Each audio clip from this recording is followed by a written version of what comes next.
Preocupados están los diputados de FCN Nación con la instrucción que el Pleno de Magistrados del TSE dio al director del Registro de Ciudadanos de iniciar el proceso de cancelación por financiamiento electoral anónimo. Si FCN desaparece, 36 congresistas pasarían a ser independientes y perderían privilegios. Estuardo Galdames, un tránsfuga que se incorporó al partido de gobierno, asegura que se crearía una crisis institucional. No se puede estar jugando a estar cancelando partidos políticos.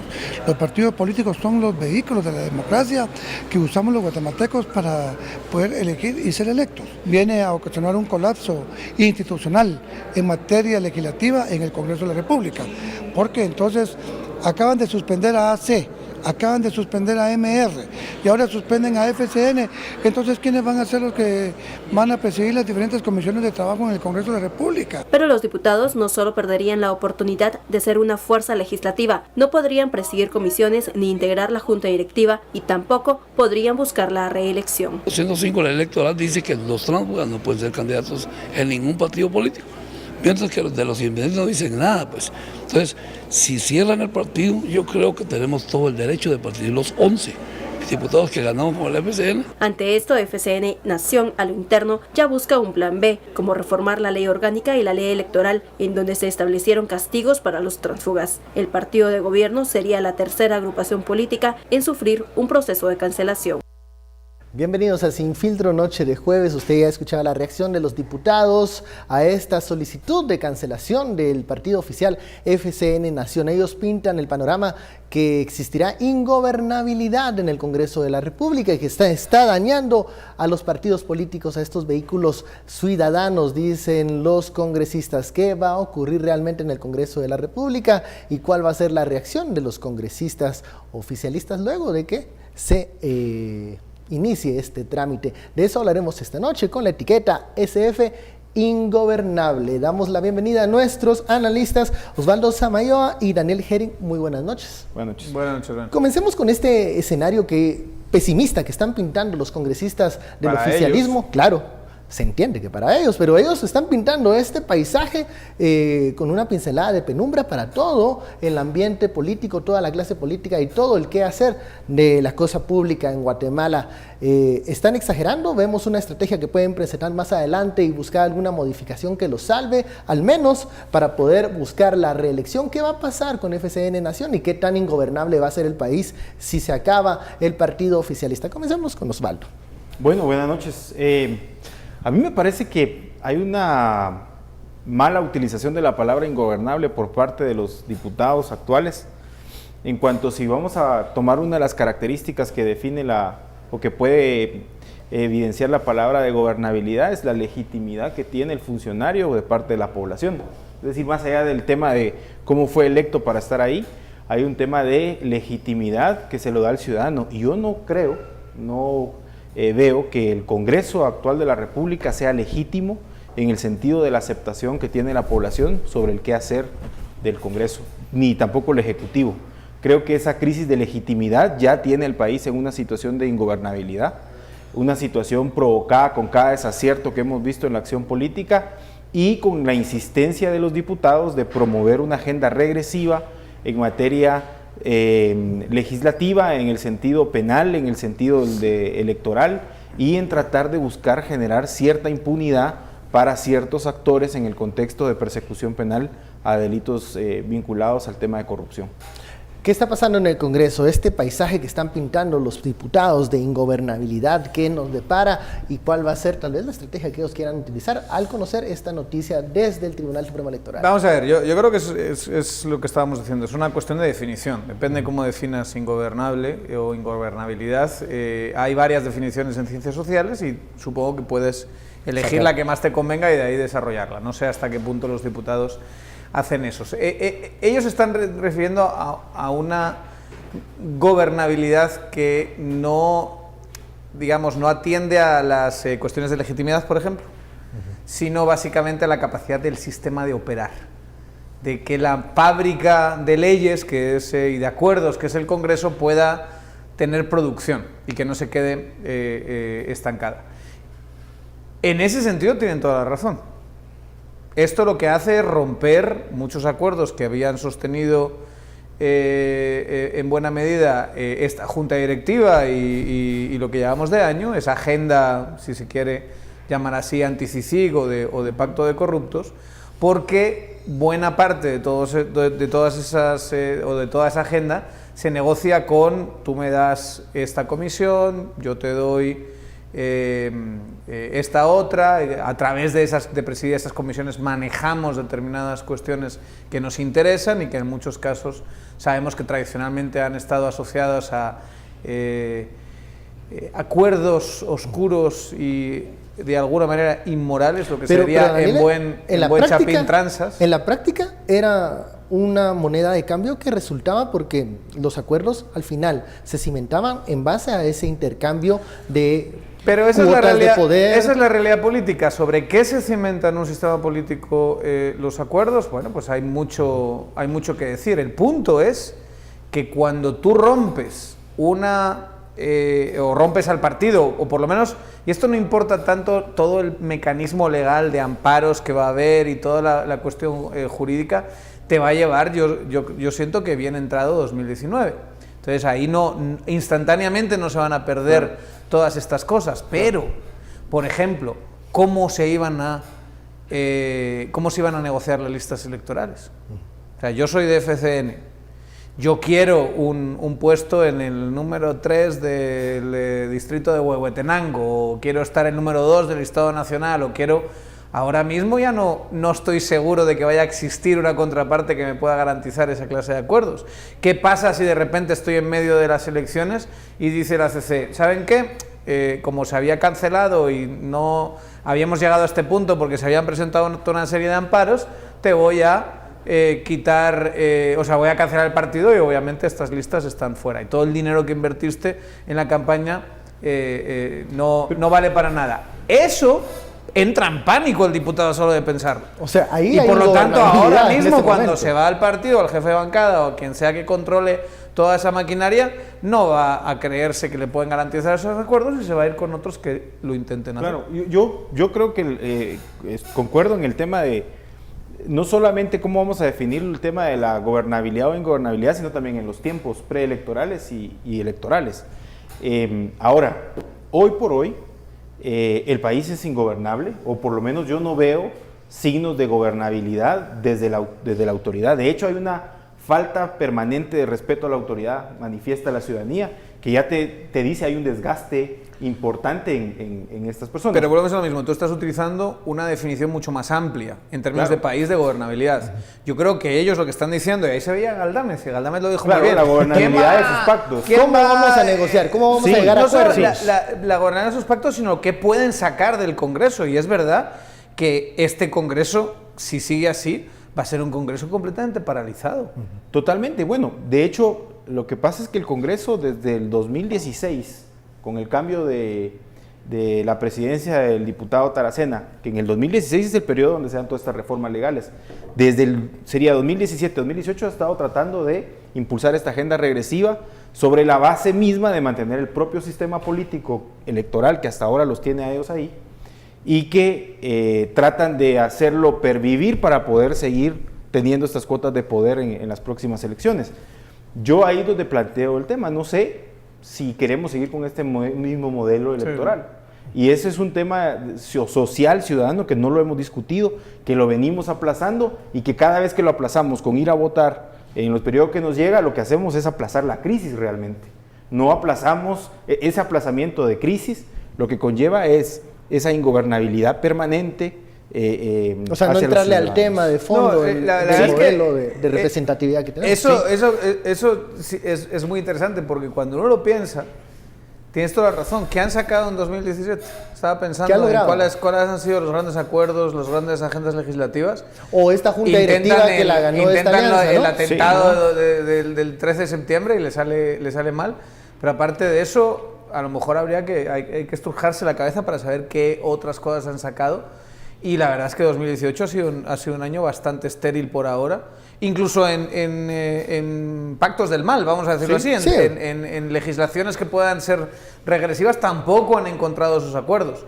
Por eso, esto es aún peor, esto agrava la situación, esto hace que si el partido de gobierno no tiene la capacidad de garantizar acuerdos, sobre todo de cara a 2019, esos diputados que tienen chance de irse por algún otro partido lo van a hacer, y eso implica que se va a fragmentar aún más el Congreso. ¿Un Congreso atado de manos entonces de aquí para fin de año? Pues yo no sé si atado de mano, porque trabajo tienen, el trabajo parlamentario está en la ley, tiene que cumplirse. Por supuesto que hay una debilidad y afectación en las comisiones legislativas, en la conformación de la Junta Directiva, pero hay diputados que pueden sustituirlo. Digamos, hay un marco de legalidad que le da sustento y que cubre estos vacíos que puede generar todos estos temas que hemos estado viendo. El tema es si los diputados están trabajando realmente pensando en su actividad política parlamentaria del hoy, o están ahora pensando en cómo perpetuarse más en el poder, sí, lo cual sería desastroso. Creo que la mayoría de personas hemos concordado con que este Congreso es el peor Congreso que hemos visto en materia de nivel político, de discusión política, permanentemente a la defensiva, con agendas regresivas, contrarias incluso a los acuerdos de paz, si nos queremos ir hasta ese punto. Y entonces yo no sé si queremos seguir con estos diputados. Ahora, pero mencionas dos agendas. Si se busca una agenda de consenso, una agenda de temas más profundos, no alcanzan los votos ni las voluntades para empujar esa agenda. Ni las capacidades. Ni las capacidades. Pero también la agenda, digamos, regresiva que menciona Osvaldo, tampoco alcanzan las voluntades ni los incentivos. Ahí van, seguramente acaben encontrando algunos acuerdos, porque hay cosas que sí interesan a muchos de ellos. En este momento, ¿qué puede Pero igualmente, ¿cómo cuesta? Si no hay jefaturas de bancada, si no hay comisiones, si no hay puestos en junta directiva, ¿qué puede cohesionar en este momento al Congreso de la Impunidad. Eso es lo que puede cohesionar. Sí. Bueno, hay una permanente búsqueda de impunidad. El hecho de que te puedas librar de determinadas cosas que te vienen, eso es lo que puede generar acuerdos. Pero nunca son todos los diputados los que están directamente relacionados con eso. Y por eso tienen que estar constantemente negociando. Y mientras más cerca esté 2019, más se la van a pensar a aquellos diputados que están más al margen de estas acciones si quieren apoyar este tipo de modificaciones. Es que pensemos lo siguiente. Miren sobre todo a los diputados distritales el daño que les hizo el 20 de septiembre y, digamos, todo el proceso desde el non grato hasta el 20 de septiembre. Ver esas marchas en distintos departamentos, que son, no olvidemos, distritos electorales, y que tenían, digamos, sus caras encabezando esa clase de marchas. Ya los distritales, algunos de ellos por lo menos, eso les entra pánico cuando lo ven, ¿no? Hay algunos que no, hay algunos que tienen una base electoral muy fuerte y que saben que llegan a los números sin problemas, ¿no? Porque ya tienen sus redes normalmente clientelares, caciquiles allí. Pero hay otros que dicen, bueno, yo necesito tener, digamos, una buena perspectiva para las siguientes elecciones, y eso les pone muy nerviosos. Y eso les puso muy nerviosos en 2017. Hacerlo en la segunda mitad del año de 2018 ya podría ser potencialmente catastrófico para ellos. Entonces yo creo que ese miedo no es garantía absoluta de que no vayan a intentar hacer ningún otro atentado, pero creo que reduce bastante las posibilidades. Yo siempre voy a traer a colación en los primeros 10 minutos del discurso presidencial del 14 de enero de este año, cuando el presidente Morales dice en el Congreso, es tiempo de no ser o se acabó lo políticamente correcto. Es decir, es un mensaje de vamos con todo, tenemos que mantener el sistema, hay ciertas cuestiones o acuerdos que tenemos que echar a andar, y eso ya nos pone la constante búsqueda de impunidad, pero también nos lleva al tema, y yo creo que ahí está el punto interesante de los diputados en cuanto a los diputados por listado nacional. Creo que son los que más están buscando el evento de sostener los partidos políticos actuales, que no los cancelen, y al mismo tiempo son los que están buscando con mayor vehemencia conseguir estos pactos de impunidad.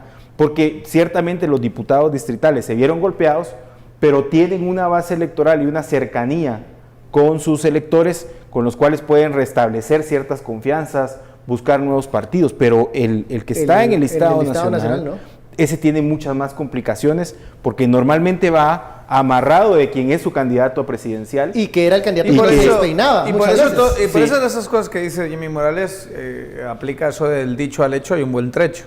Y tú decías antes que este Congreso está fuertemente, digamos, deslegitimado. Yo siento que todos los congresos han tenido unas calificaciones muy bajas y que este no es o sea, digamos, este no escapa de esa misma lógica, quizá baja algunos puntitos, pero está más o menos dentro del margen. Este presidente creo que sí es especialmente débil, no solo en popularidad, que ha bajado bastante, pero que todavía no está en el peor que se ha tenido a estas alturas de la historia, ese fue Portillo, pero desde luego en debilidad política, en capacidad de mover a los demás actores políticos en su agenda. Y esa debilidad se refleja en el Congreso de la República. Eso, También sus bueno, palabras bien, no han pero movido también olvídate del 105 Congreso, que nunca lo ha controlado, que nunca le hicieron caso. ¿En el Congreso? Nunca le hicieron caso. Olvídate del Congreso, porque ellos, su mismo partido aceptó tránsfugas cuando él les pidió que no, mantuvieron a Giordano cuando les dijo que por favor lo sacase. Imagínense defender a un diputado joven y relativamente irrelevante frente a una orden figura presidencial. Eso ha sido así tradicionalmente. Yo digo, incluso el control del Ejecutivo, este presidente es muy débil. Vamos a la pausa, regresamos a SF Ingobernable.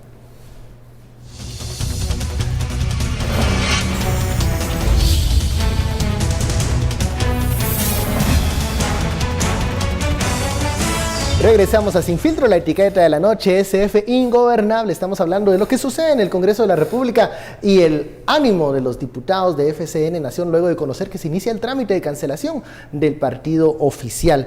Sin duda hay un nivel de ingobernabilidad en el Congreso de la República, veámoslo desde donde querramos, pero al momento de buscar a los diputados y buscar acuerdos y buscar consensos en X o Y materia, no la encontramos y pareciera que el Congreso sí está paralizado y que no vamos a escuchar ningún resultado, ver ningún resultado del organismo legislativo. Pero bien, aunque no vemos grandes votaciones y grandes agendas, algunos temas están caminando despacio y parecieran avanzar sin la mayor discusión posible.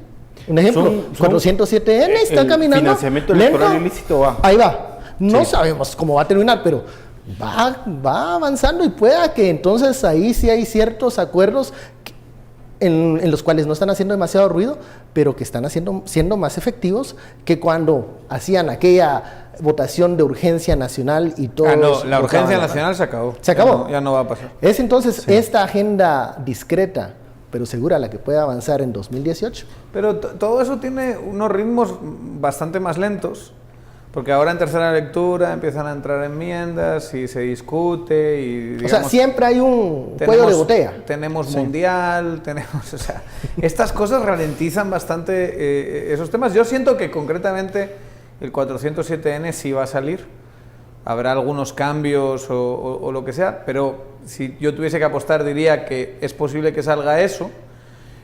Una reforma en ese sentido, una reforma que además van a intentar, por lo menos un grupo de diputados, que sea garantice la mayor impunidad posible, pero también es una sugerencia de la CC y tiene su propia legitimidad esa clase de reforma, y yo sí siento que era necesario que se reformase de alguna manera, aunque obviamente se puede hacer muy bien, muy mal, aunque también se puede hacer algo bastante más decente. Yo creo que se están yendo por fuera de lo que dice la resolución de la CC. Yo también creo. O sea, aprovecharon esa puerta que les deja la CC al decirle, vean el tema de la proporcionalidad de la pena, y ya se metieron a otro tipo de construcción normativa de este artículo 407N del Código Penal. Me parece que va a avanzar, pero no creo que vaya a llegar al punto de entrar en vigencia aún. Creo que va a ser un tema ciertamente lento, porque creo que hay un tema que va a venir desde afuera con mayor presión y que lo va a impulsar el sector económico, que es el tema de aceptación de cargos.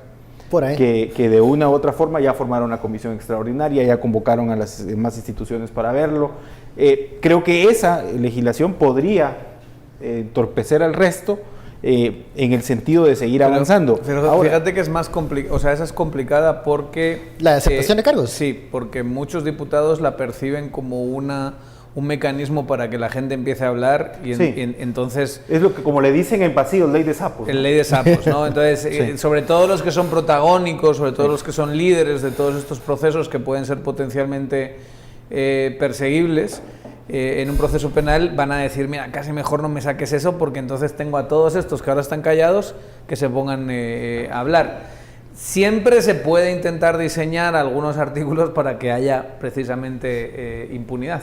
Pero tampoco hay que olvidar que esa ley ya ha sido fuertemente y contundentemente promovida por MP y por CICIG, sí, que necesitan esa clase de mecanismos para desfogar un poco.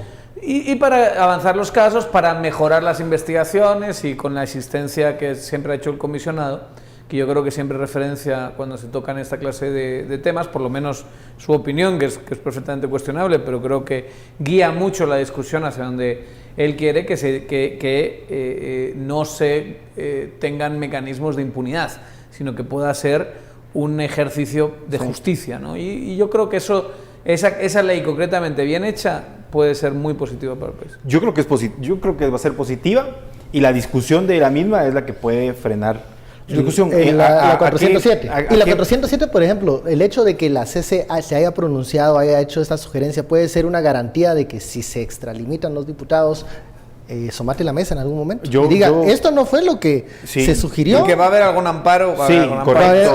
Se va a presentar un amparo. Eso creo que va a suceder en su momento. Miren, yo lo que estoy viendo es que el segundo semestre del 2018 nos plantea la preparación a que el Tribunal Supremo Electoral llame a elecciones, posiblemente con el FCN partido cancelado, porque todavía falta el proceso. Sí, claro.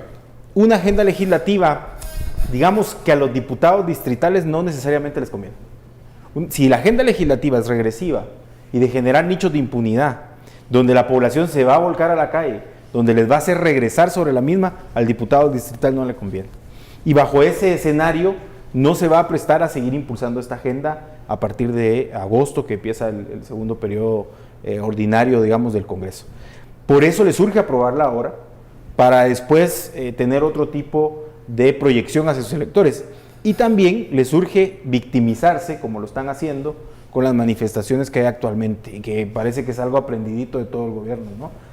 No se puede acercar cierto grupo de la población al Congreso porque entonces ya se victimizan, que los quieren encerrar, que los tienen secuestrados, que son delincuentes. Están entrando a un juego, digamos, simbólico de querer vender que lo que están promoviendo es bueno.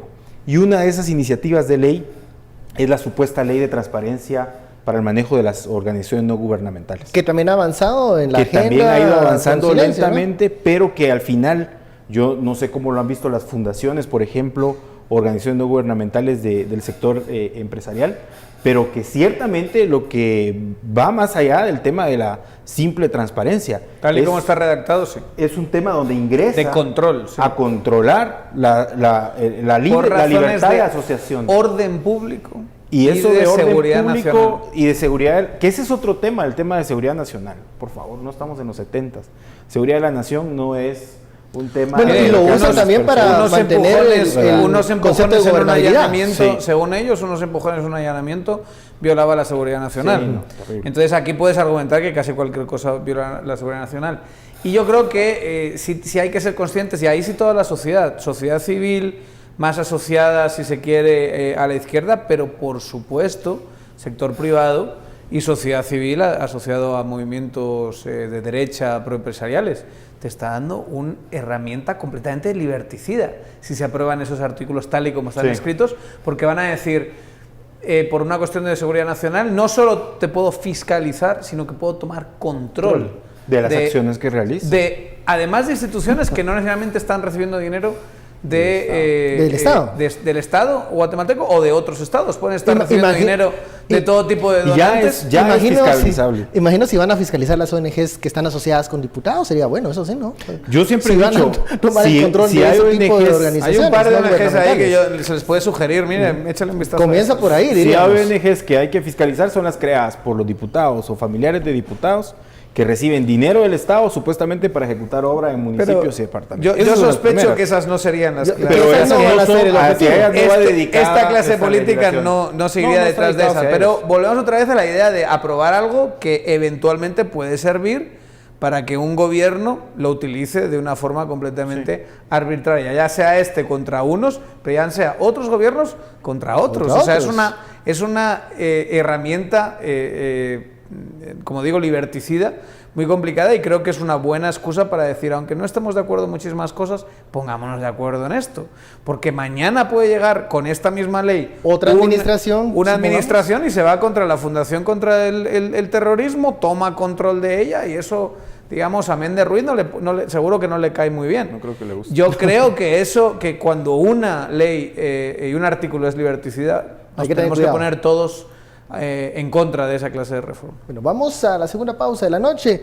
La etiqueta SF Ingobernable, le regresamos con, bueno, una denuncia que interpuso una congresista, y vamos a analizar las razones. Volvemos.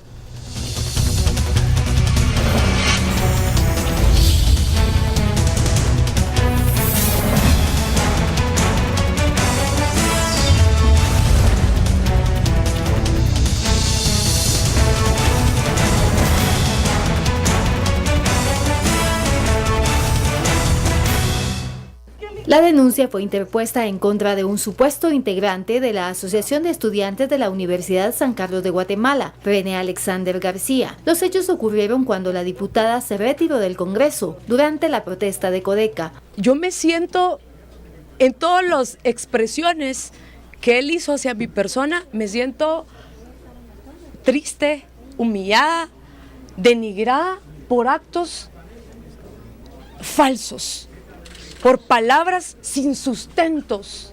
Me trató de asesina, me trató con palabras soezas, con palabras vulgares. Eso no es Guatemala. Dijo que no permitirá ninguna violencia pública en contra de las mujeres y agregó que ninguna organización de mujeres se ha solidarizado con su caso. Esta fue la respuesta para conocer su reacción ante la solicitud de cancelación del partido FCN Nación, a la que ella pertenece. No tengo nada que aportar, no es mi tema. ¿Usted pertenece a la agrupación? No en la conferencia de prensa a la que todos estamos aquí, señores, la denuncia ha sido interpuesta, ha sido recibida. Bueno, veía usted los momentos en los cuales la diputada Sandoval presenta esta denuncia por lo que sucedió en un momento de la manifestación, insultos en contra de la diputada, y bueno, este es el resultado. La discusión, el debate es, ¿qué pasa con esos momentos de tensión entre inconformes y funcionarios y dignatarios? Ya hemos visto en el pasado otros scratches de este tipo, y saber dónde están los límites entre exigir, denunciar, protestar y pasar al otro lado, que es ya el insulto sin sentido. Osvaldo. Yo creo que hay una desesperación, una frustración social de tal nivel que nuestro nivel cultural, nuestro nivel social de podernos expresar ha estado tan lesionado y tan dañado que cuando llega el momento de poder enfrentar a una persona, hay gente que lo que encuentra es destruir la condición humana de esa persona, y creo que eso no es lo correcto. Creo que esas actitudes en la manifestación deben de cambiarse. Eso desgasta hasta la misma manifestación y la protesta. Desgasta la misma manifestación. Ahora, no me parece adecuado que caiga redondita la gente también en decir, es que era de la AEU o que son estudiantes universitarios. Para empezar, ya la AEU ha dejado claro, esta persona no pertenece a la Asociación de Estudiantes Universitarios. Lo otro es que hay mucha gente manifestando en ese momento, hay muchas personas que participan en esas manifestaciones. Yo creo que uno de los primeros temas que tenemos que tener claros es el respeto a la dignidad de la otra persona, a su honra de la otra persona. Por mucho enojo que me cause, por mucha indignación que me cause, yo no puedo destruir su condición humana, debo de buscar destruir sus ideas, debo de evitar que vuelva a participar mediante los mecanismos que yo tenga a mi alcance, y tengo todo el derecho de manifestarlo y poderlo decir en cualquier lugar público. Y me parece que la diputada tiene el derecho, si ella se siente ofendida, la ley le da el derecho de poder hacer la denuncia correspondiente. Ahora, esto se va a utilizar, y esto lo están utilizando también los diputados. Una diputada hace algunos meses le tiraron su bolsa a la basura a los propios diputados para cambiarla de lugar. Y ella se quejó, pidió la palabra en el pleno y ningún diputado le puso ningún caso, es más, se rieron de ella. Entonces también algunos diputados empezaron, de esa bancada que hizo eso, empezaron a decir qué barbaridad, cómo maltratan a las mujeres, cuando ellos adentro del Congreso tienen prácticas misógenas, machistas, discriminadoras, de relación de poder. Lo que te quiero decir es, primero, no hay que hacer esto en las manifestaciones, no hay que atacar a las personas, pero también los diputados no se pueden vestir ahorita de que ellos sí tienen un respeto. Es que hay distintos niveles de análisis. Uno es el nivel que decías, que la diputada tiene todo el derecho a hacer denuncias que crea correspondientes y se siente así de amenazada y afectada como está describiendo que se siente. Y otra es hacer el análisis de la congruencia, digamos, de posturas, de el discurso político y de la estrategia que hay detrás de lo que está haciendo la diputada. Miren, esta misma diputada hace unos meses, hace un año y medio más o menos, un año y medio, meses, sí. Está presentando una propuesta para cambiar la ley de femicidio porque consideraba que se abusaba, digamos, de esta clase de denuncia, ¿no? O sea que si llega alguien y te dice algo y eres mujer, podrías, ese era el argumento de la diputada, utilizar esta idea de que me está violando me está afectando mi imagen, a mi persona en mi condición de mujer, y por lo tanto esto encaja en femicidio y por lo tanto se le puede aplicar esa tipología. Y ella misma está haciéndolo ahora. No es una postura muy políticamente, tiene todo el derecho penal de hacerlo, ¿sí? Pero políticamente no es muy creíble. No es muy creíble tampoco, esa parte de las declaraciones no la pusieron en la nota, pero hay una parte de las declaraciones donde ella dice que se siente, que tiene miedo, digamos, que tiene miedo por su integridad física.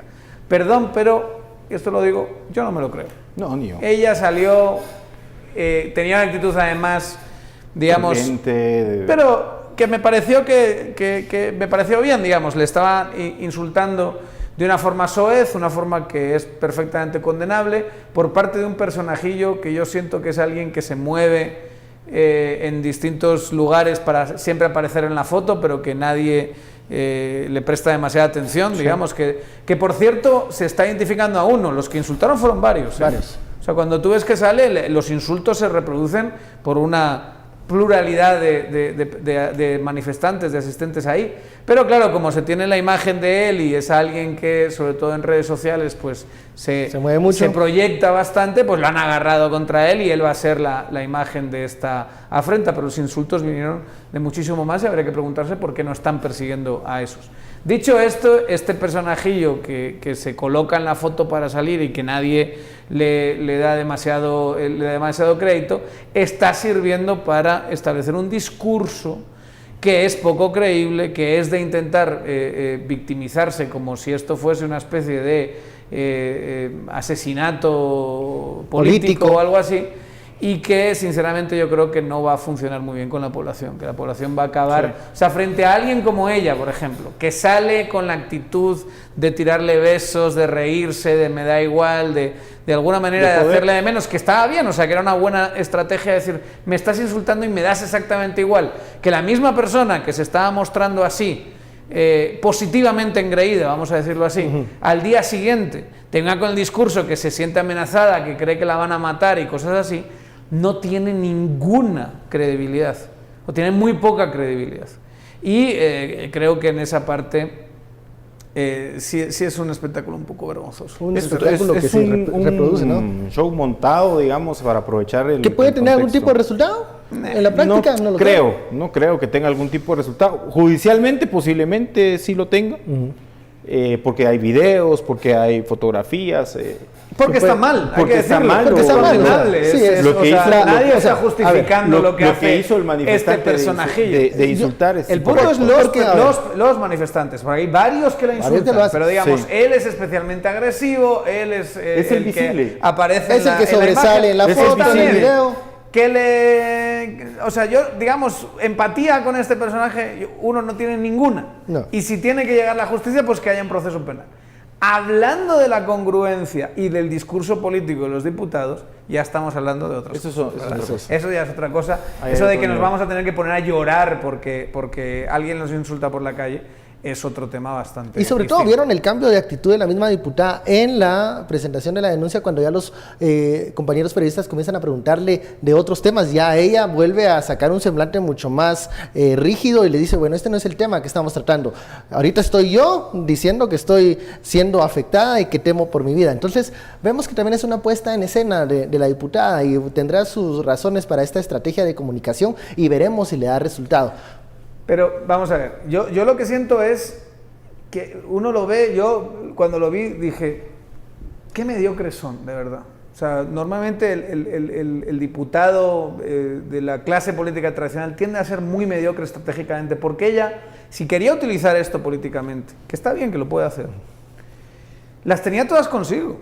Sí, porque a ver, desde el momento genera una empatía automática. El malo de la película es este chico que la está insultando. Que sale a, digamos, a confrontar o a enfrentar a los manifestantes, cuando ella trata, creo yo, de jugar aquella estrategia de te voy a enojar. Porque lo que hacía era tiraba besos, se reía. Estaba bien, porque era su apuesta.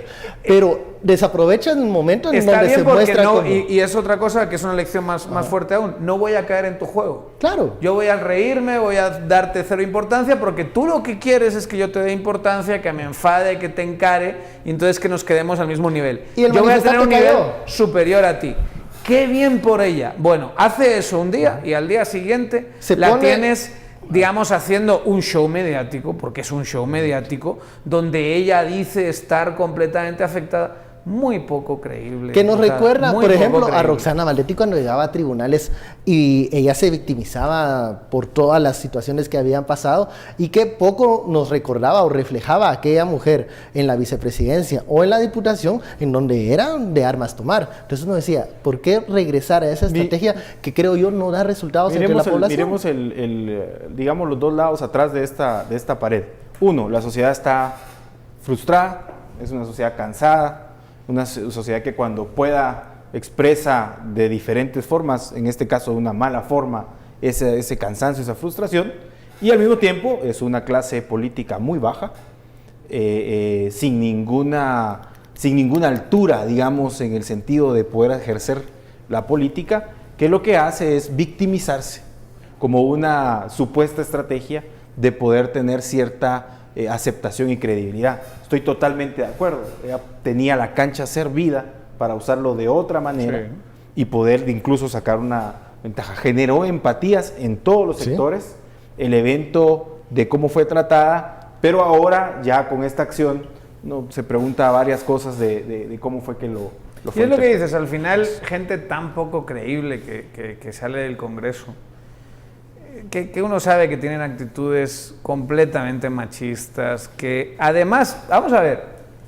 no es menor el hecho que utilice la figura de femicidio, porque si la misma diputada, en su condición de mujer, además de mujer política, encabezó la idea de vamos a reformar esto porque de verdad esta idea de que solo porque te digan algo que te ofenda, eso implica que te estoy agrediendo como mujer, es un absurdo. Y a mí me lo parece también. Digamos, la derecha conservadora, los que somos de derecha conservadora, siempre hemos pensado que esta clase de leyes no son leyes que deberían tener ese nivel de agresividad.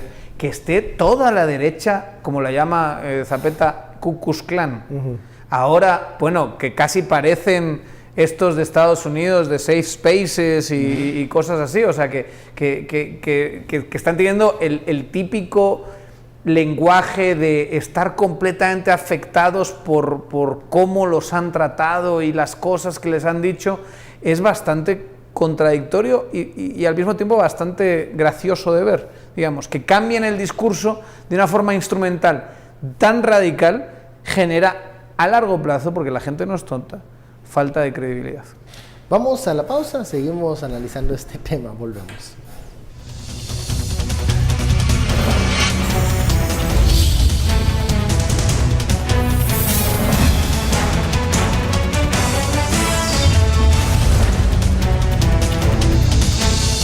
Regresamos a Sin Filtro, gracias por su sintonía, preferencia. La etiqueta de la noche SF Ingobernable. Bueno, estábamos en el corte discutiendo un mensaje de Sergio que nos envía y él hace la pregunta.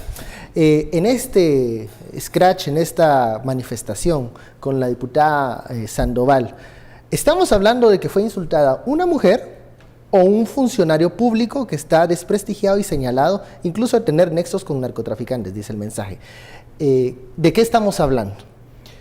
Mira, yo sí creo que los insultos que él profirió contra ella son contra ella como persona. Distinto es si yo me refiero a su función. Y puedo decir, esta señora es una persona incapaz para la política. Puedo decir que no tiene las habilidades ni el conocimiento específico para desarrollarse, por ejemplo, dentro de las funciones que tiene. Si un manifestante le grita corrupto a un diputado. Eso es un tema que puede estar en discusión y que en el contexto él puede decir es algo de lo que yo pienso sobre la función de ella. Pero los insultos que le profiere son más sobre la persona. Y me parece a mí que como país tenemos ese elemento de querer destruir siempre la condición humana del otro.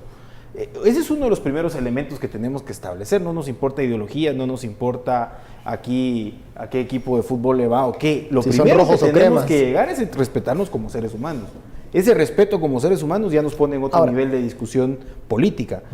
Y algo que este Estado nunca nos ha brindado es el verdadero respeto a los seres humanos. Nunca. En este Estado, respetar al ser humano es lo de menos y lo podemos ver con simplemente lo que sucede en un desastre o con la actitud que se tiene sobre las situaciones que se vive día a día en violación de derechos fundamentales. Esto es así. Ahora, esta sociedad también reproduce este tipo de situaciones de desconocer esa condición humana y vulnerar a las personas. ¿A qué voy a esto? A lo que voy es que uno de los primeros elementos para que las manifestaciones que están desarrollándose y de las cuales yo estoy de acuerdo y de las cuales yo me sumaría a manifestar porque creo que es una clase política inoperante, incapaz, lo primero que tenemos que hacer es destruir esa situación política con manifestaciones que respeten esa condición humana y no caer en el mismo irrespeto que estas personas tienen hacia nosotros en nuestra dignidad y en nuestra esencia como seres humanos. ¿Cuál es ese irrespeto? No están legislando, no están trabajando para garantizar mis derechos fundamentales. Están trabajando para intereses particulares, económicos, de ellos, de empoderarse, de tener beneficios, y no están trabajando para los intereses de la mayoría que vive en pobreza, extrema pobreza, o que tiene que ir por sus propias manos a buscar a su familia que está soterrada bajo las cenizas de un volcán. Es decir, bajo esos parámetros, todavía montar un show como el que se quiere montar.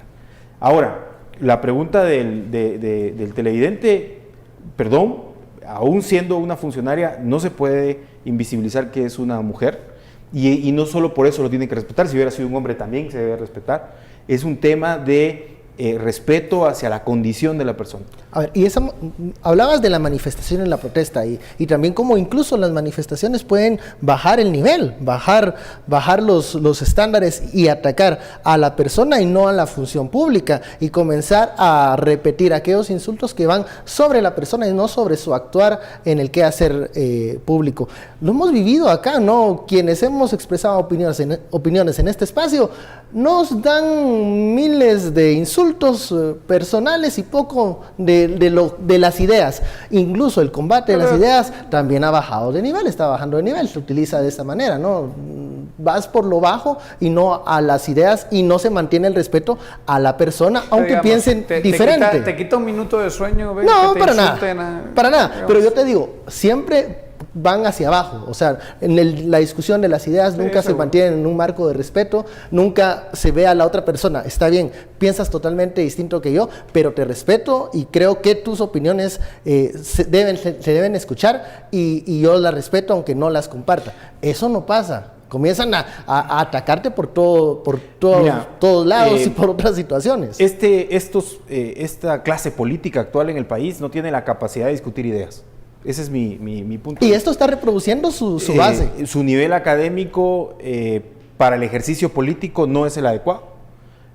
Hay mucha gente oportunista dentro de este espacio, muy hábil, muy inteligente, para poderse aprovechar de esos espacios, enriquecerse, ser corrupto, aprovecharse del Estado. Algunos se llaman incluso libertarios y son de lo más conservadores que puede haber. algunos mencionan ideologías que ni siquiera existen y en sus cabezas se las inventan, no hay ningún conocimiento. Y ese tema de no poder ni siquiera discutir ideas a un nivel político, la sociedad les tiene que demostrar que es distinto. La sociedad sí está en la capacidad de discutir ideas, de proponer, porque estamos agotados, frustrados de la situación que estamos viviendo, estamos cansadísimos de los niveles de corrupción que hay y que todavía nos quieran ver la cara, disfrazando o cambiándole el nombre al partido político, escapándose por la terraza del Congreso, sin capacidad de poder enfrentar argumentativamente, como el diputado Hernández admite. ¿Sabes cómo puedes mostrar que el nivel político está muy bajo en su ética? Porque atacan al PDH. La función del PDH es decirle al funcionario, tiene que cumplir con su deber, tiene que cumplir con la ley. Si usted se aparta de eso, yo lo voy a señalar. Un diputado que se pone a atacar al PDH es porque le molesta que el ente ético del Estado le esté recordando sus funciones porque no las quiere cumplir. Y entonces, bajo ese parámetro, decime si no tenés la oportunidad de decirle a una de estas personas que es una persona incapaz políticamente, se lo decís, por supuesto. Lo que no puedo es rebasar esa barrera y ponerme a decir que sea un asesino o que sea algo que a mí no me consta y que yo también debo de respetar en esos términos. Daniel. Es cuando tenemos discusiones sobre la libertad de expresión, creo que siempre la libertad de expresión tiene consecuencias, efectos desagradables, vamos a decirlo así. A ninguno de nosotros nos gusta que nos insulten, que nos gusta que nos acusen de delitos que no hemos cometido, no nos gusta que se sea de alguna manera injusto con la otra persona, con nuestras personas, perdón. Pero, al final, si a mí me dan a elegir, si yo tengo, digamos, tuviese que elegir entre tener mecanismos que restrinjan esa libertad de expresión, o aguantarlos. Y aguantar las consecuencias de que te puedan decir de todo, yo prefiero siempre la libertad de expresión. Entonces, perdone, pero al final del día, políticos insultados, periodistas insultados o árbitros insultados es algo que pasa en todos los países del mundo, ahora que empieza el Mundial. Vamos a ver si no. Y que la gente lo ejerce, vamos a decir, con cierta normalidad. Y aquí tampoco está pasando nada. O sea, si de repente estás en el bar y estás escuchando árbitro, hijo de la Gran Bretaña, no sé hasta qué punto no tenemos que escandalizarnos. Por supuesto. Es parte de... Eso no significa, insisto, que la diputada concreta no tenga la capacidad de ir al MP y que el MP juzgue los elementos que hay porque ella se siente muy afectada. Pero no convertamos esto en un problema del país porque el país tiene muchísimas más prioridades, empezando por la cancelación del partido de esa diputada, pregunta que no quiso contestar, que esta buena señora se sienta amenazada y demás, insisto, en un discurso bastante poco creíble, y ese es el punto central de la crítica a esos excesos, vamos a decirlo así, de esa clase de legislación de femicidio, y es la gente que utiliza mal esos tipos penales, que por lo tanto le falta el respeto a las mujeres que de verdad se sienten amenazadas, que de verdad están objetivamente siendo maltratadas por su condición de mujer, que es para ese tipo de personas que se han hecho esas leyes y no para diputadas que tienen todos los elementos para defenderse de un manifestante como el que estábamos hablando. Cerremos las conclusiones del tema ingobernable, Congreso de la República, mientras vemos que esto sucede en las calles y creo que se van a volver a repetir estas manifestaciones afuera del organismo legislativo. ¿Qué va a pasar adentro con los diputados? ¿Ves una agenda que camine más allá del término del Mundial? ¿Que este va a ser un tiempo muerto, dicen algunos? Van a seguir tratando de avanzar en esta agenda regresiva, a mi criterio le llamo regresiva porque va en contra de todos los acuerdos del 2015, del 2016, de poder salir avante en el tema anticorrupción, en el poder tener verdaderos cambios legislativos que permitan la transparencia, el cambio electoral. Yo creo que van a seguir avanzando en eso.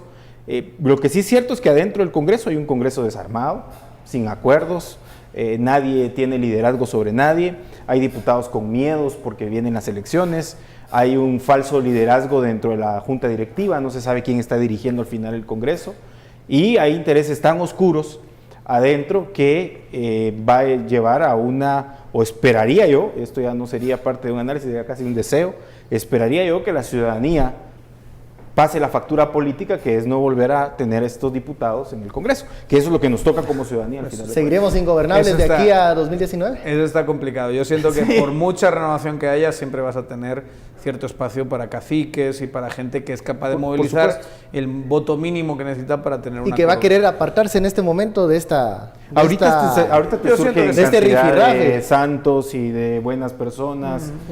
Yo siento que sí.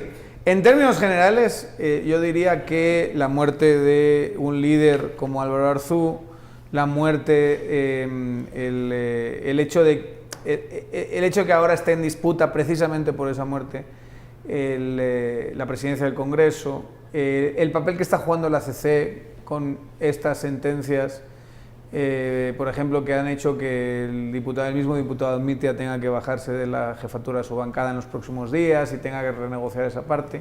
Y ahora la cancelación del partido hacen que sea muy difícil para un Congreso que ya estaba fragmentado de por sí poder llegar a grandes acuerdos. Yo creo que eso, sumado a unos posibles casos que pudiesen afectar a algunos de los liderazgos de ciertos diputados que llevan muchos años en el Congreso y que les pueden afectar casos que ya están avanzados. Yo pienso en Odebrecht y de verdad es muy difícil pensar que no haya algún tipo de conexión que implique a diputados, porque en última instancia son ellos los que aprueban el contrato, lo aprueban de la noche a la mañana, como dicen las declaraciones de los ejecutivos de Odebrecht, lo aprueban casi sin modificar una coma, haberlo leído ni ellos nada. muy sorprendidos por la celeridad de todo eso. Algo hay ahí, y si hubiese eventualmente algún caso que cae, eso desarticularía aún más siempre teniendo en cuenta que el horizonte estratégico temporal, el 2019, y a partir de ahora mucho más, y sobre todo después del Mundial, tienen que negociar todas las listas electorales. Bueno, ¿llegamos al final? Solo hay que ponerle la guinda. En 2019 hay cambio o hay elecciones en todo el sistema judicial, Bueno, que lo elige el Congreso. Hay que tenerlo en cuenta. Hemos llegado al final. Muchísimas gracias, Osvaldo, Daniel. A usted muchas gracias por su sintonía. Feliz noche.